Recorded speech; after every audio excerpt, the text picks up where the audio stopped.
good morning, let's start the show. Get ready, get set, it's time to go. It's time for the announcements, fun and new. We're here to kick off the day with you. From the latest scoop to the weather and more, TJTV's got it all, that's for sure. So let's begin. The TJTV morning show is about to begin. Oh, good morning, let's start the show. Get ready, get set, it's time to... Good morning, Junior Raiders. Today is Wednesday, February 12th. Today, at the conclusion of our announcements, we will welcome two very special guests. So please stay tuned. Please stand, face the flag, and join me in the Pledge of Allegiance. I pledge allegiance to the flag of the United States of America and to the republic for which it stands, one nation, under God, indivisible, with liberty and justice for all. Please remain standing for a moment of silence. Thank you, and you may now be seated. Today's quote is by Brandy Johnson. Set your goals, follow your dreams, listen to your heart, and don't let anything stand in your way. Now let's take a look at the weather. Today we can expect sun and clouds with a high of 25 degrees and an overnight low of 7 degrees. Today's lunch menu has changed. It is now beef nachos with cheese sauce and corn. It's a great day to be a heart hero. Today we want to talk about a way to help you feel more relaxed and less stressed: deep breathing. We've been breathing all our lives, but when you really focus on your breath and take deep breaths, you can actually trigger your body's relaxation response. Here's our joke of the day. It's from Naomi from Miss Sales class. Why did the lovesick pirate go to sea? I don't know. To search for his perfect mate. Here are announcements and upcoming events. Don't forget the last day to hand in your design for the yearbook cover contest is February 28th.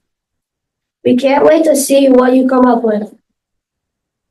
The joke box is back. We will pick some jokes to share, and when we do, we will announce your name and your teacher's name. Faculty and staff, you're also welcome to contribute. Get ready to make everyone laugh. Friday is Valentine's Day. February 17th, President's Day. Next week, February 17th through February 21st, midwinter break. February 28th, Student of the Month and Quarterly Awards. Also February 28th is Wear Red Day. Now we're pleased to welcome two distinguished members of the Yucca City Board, Ms. Padula and Ms. Knoop.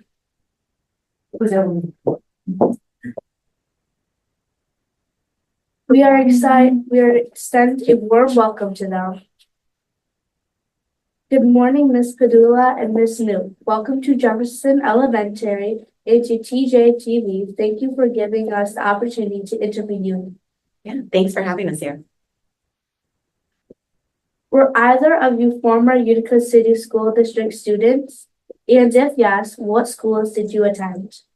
I was not. So I was an Air Force brat, which means my family was in the military. So we traveled a lot, meaning every 4 years we had to relocate. So I've been in schools in Guam and Hawaii and Maine, in Indiana, Missouri, all over. And then when we resettled in New York, I went to Whitesboro High School, where I graduated from. So a lot of my friends were from the Utica City School District, and 3 of my children go here now. So I am not a graduate of the Utica City School District. I was educated through Frankfurt schools. My parents lived in Frankfurt, so just on the outskirts. But my brother and sister got to graduate from the Utica City School Districts, and I was so jealous. My parents moved to Utica my senior year of high school. So I like to say I'm like half of a Raider growing up because my brother and sister allowed me to join in their educational career.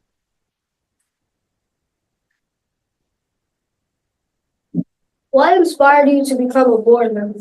Good question. So I have 3 children in the district, and with those 3 boys that I have come a lot of their friends and families and a lot of people that I met during the time of having my children enrolled in the district. And so when I understood what the Utica City School District represented and all the amazing things were here, I wanted to become a part of that and to fight for the betterment of your school, to give you guys more opportunities and to help change some of the perception that we have out there about the school that you do go to. So I wanted to become a board member. I also have 3 children, but I was very, and still am, involved in Pop Warner. That's how I know Richie, through the football and cheer program. And I just saw what amazing kids were on that field. And I was like, I have to get my children into Utica schools.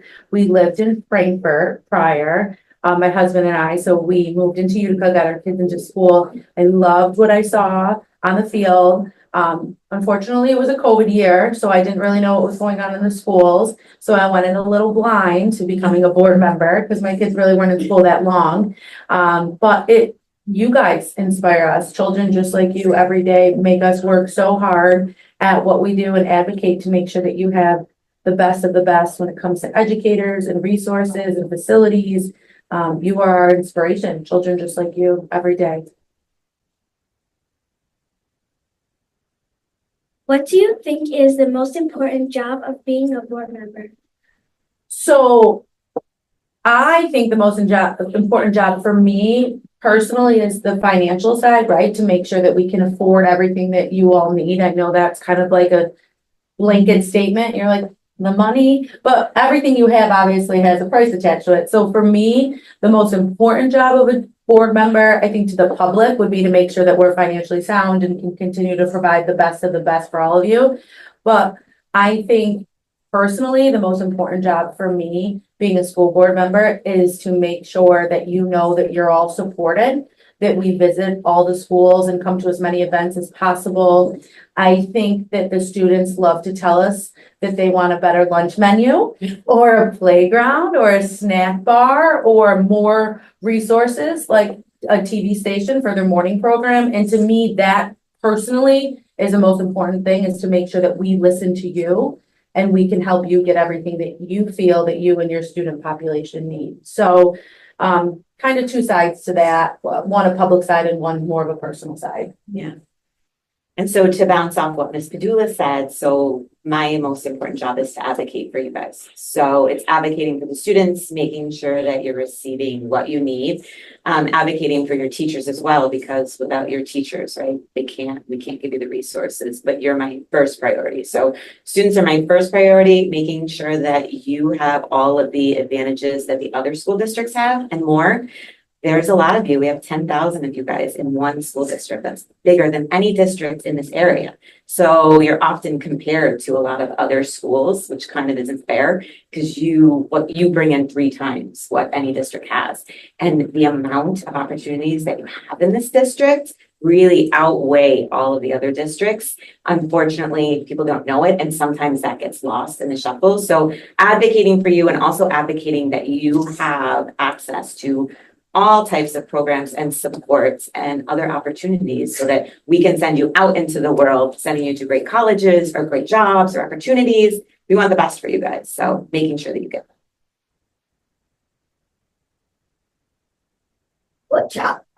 What challenges do you face as a board member?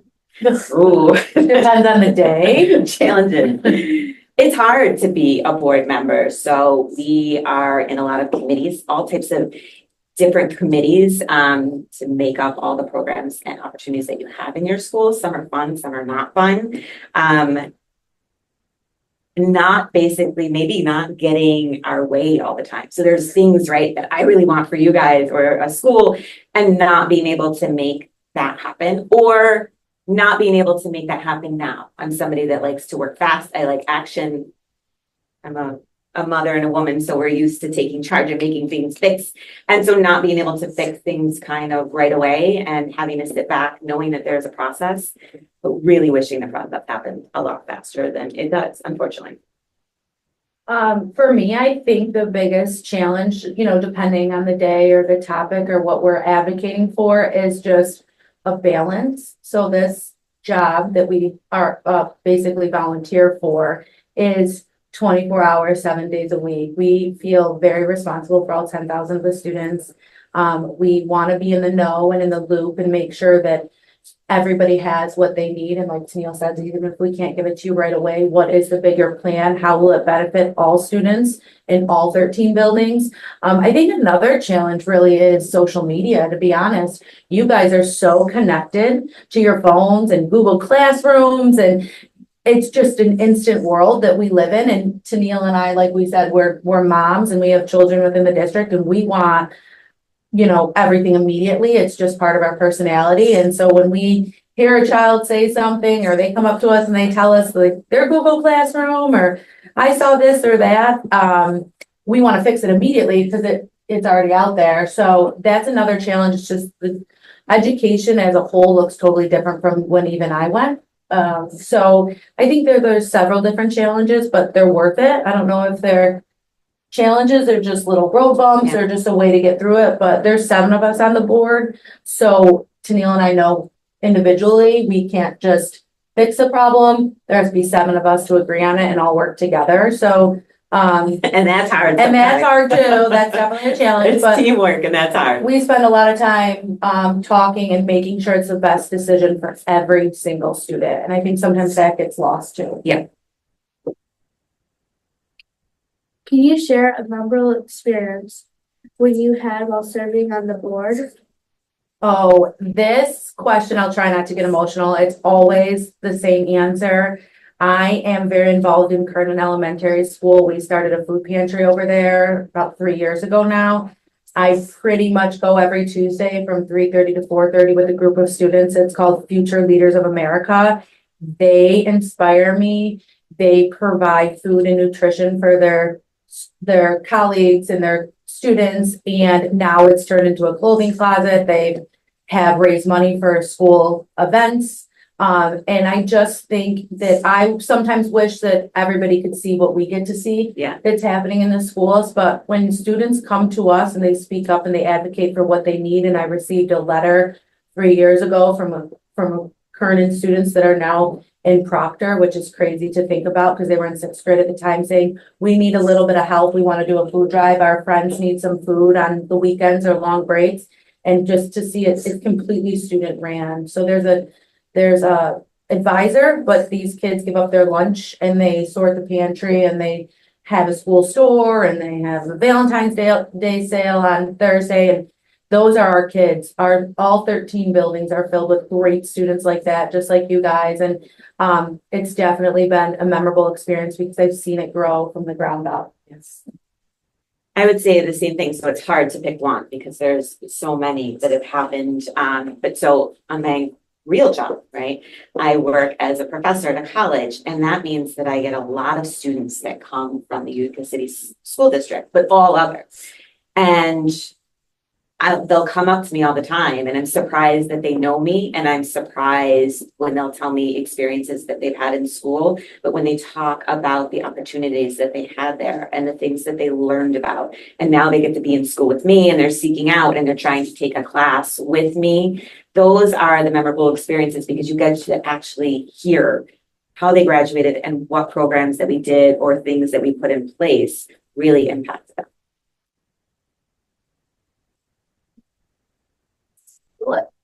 What advice would you give to students who want to make a difference in their school? Ooh, so I would say get involved.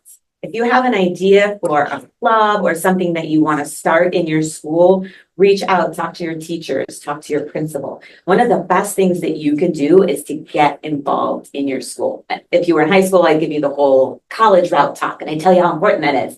But it really is important because the more activities that you get involved with and the more you work to help out your school, you form stronger friendships, you form stronger partnerships with your teachers and your principals, and you get to watch what it's like to create something, to take something that wasn't there and to put it together and watch it come to life. It makes a huge difference, not even just for your school, but for your peers and really for yourself too. I know we talked about this a little bit before. JFK has a great morning show, AV room, TV station.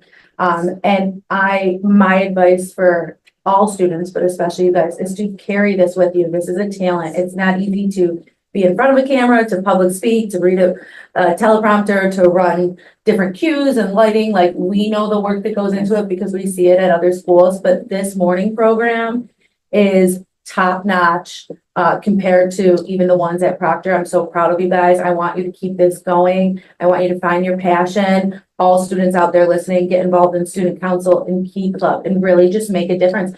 Be the person that you want to be, the kind of people that you want to have a friend for. Be that same person. Advocate. You are in the best school district. I will say it over and over again. Take advantage. People do not have the opportunity that you guys have in neighboring districts, for sure. Is there anything else either of you would like to share with us?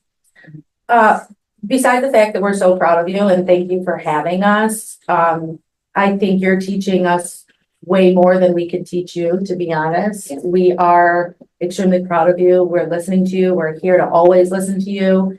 You can get in touch with us anytime, writing a letter or email, giving us a call. The other thing I do want to mention, because I keep looking at the TV screen, is we were invited on Twin Day. Yeah. And there was a snow day. So Tennille and I, we don't agree on much, but we agree on Diet Coke. So we had these shirts made for Twin Day last week. So if you're like, why are they wearing that? It's because we were supposed to come. Yeah. But I'm so proud of you. And I think that you could teach me a lot more than I can probably teach you. Yeah. And I'm going to agree with the exact same thing that Ms. Padula said, that we are incredibly proud of you and we can't wait to see what you're going to do when you go to JFK and seize all the opportunities. Go after everything. There's a million clubs that you can join. So for everybody listening, take advantage of those clubs. We have more clubs than any schools offer. Go after them. Join a club. You'll make great friends. You'll learn all types of different things in your school. And the clubs is the chance too that you get the opportunity to advocate for those things. If it's something in sports and you really think, hey, we should do these new things in sports and I'd like to introduce these new things to Jim.